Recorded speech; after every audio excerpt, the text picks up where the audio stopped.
One morning, Gordon was feeling cross. Why should Henry have a new shape? A shape good enough for me is good enough for him. He goes gallivanting off to crew, leaving us to do his work. It's disgraceful. And there's another thing. Henry whistles too much. No respectable engine ever whistles loudly at stations. It isn't wrong, but we just don't do it. Poor Henry wasn't feeling very happy anymore. Never mind, Henry. I'm glad you're on with us again. And besides, me and Peaky like your whistling. Yeah, your whistle sounds all happy, like a beautiful calliope. Goodbye, Henry. We are glad to have you with us again, but be sure and remember what I said about whistling. Later that day, Henry and Fluttershy were on a passenger run when they stopped at Wellsworth Station. There they met Edward and Applejack. Hello, Henry. You look splendid. I was pleased to hear your happy whistle yesterday. Thank you, Edward. Then suddenly, from a distance, they all heard the sound of an engine whistling non-stop and was getting louder and louder. Shh! Can't y'all hear what I'm hearing? It sounds like Gordon, and it ought to be Gordon. But Gordon never whistles like that. Well, I'll be. Look ahead! It was Gordon. He was rushing down his hill at a tremendous rate. Rainbow Dash wasn't enjoying the run herself. The sound was so loud and ear-splitting that she had to cover her ears with her hooves. He didn't even look at Henry, Edward, Applejack, or Fluttershy. Instead, he screamed through Wellsworth and disappeared in a cloud of steam. Well, Didn't see that one coming. It isn't wrong, but we just don't do it. Then he told Edward and Applejack what Gordon had said. Make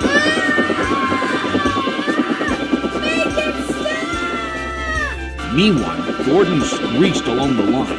The noise was awful.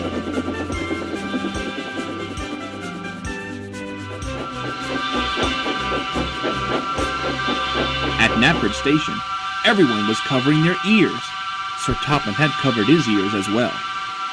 Take him away, Rainbow Dash, and make him stop that noise! What?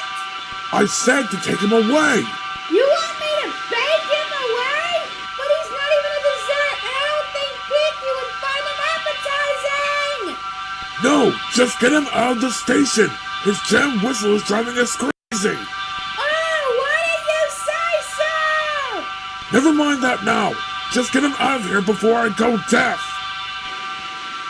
Gordon puffed sadly toward Tidmouth Sheds, but he didn't stop whistling until Rainbow Dash flew up onto his cab roof and hammered his loose whistle valve in place. Phew! Glad that's over. I thought that stupid thing would never shut up. Later that night, Gordon slunk into the sheds. He was glad it was empty. Or so he thought. The others came in momentarily. Gordon felt very foolish that night. No one mentioned whistles after that. Next morning, Henry and Fluttershy were on another passenger run and were enjoying every moment of it. I feel so well. I feel so well. Then they saw some boys on a bridge. Hello. Oh.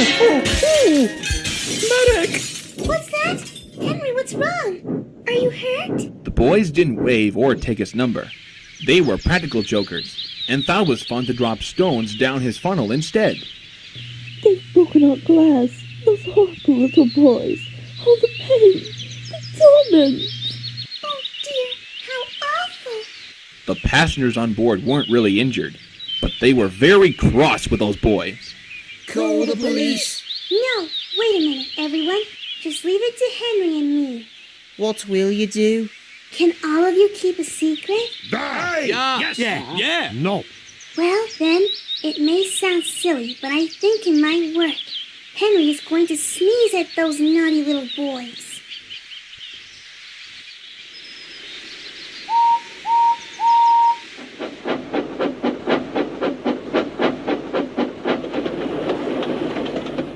On the trip back, Lots of people were waiting at Crosby Station, a short distance before the bridge. They all wanted to see what would happen when they got there. Henry has plenty of ashes now. Please keep all windows shut until we pass the bridge. Henry is as excited as we are. Aren't you, big guy? Henry was feeling more stuffed up than excited. Soon in the distance, they saw the same boys on the bridge, and they all had stones with them. Are you ready, Henry? Now remember, sneeze hard when I tell you to. No!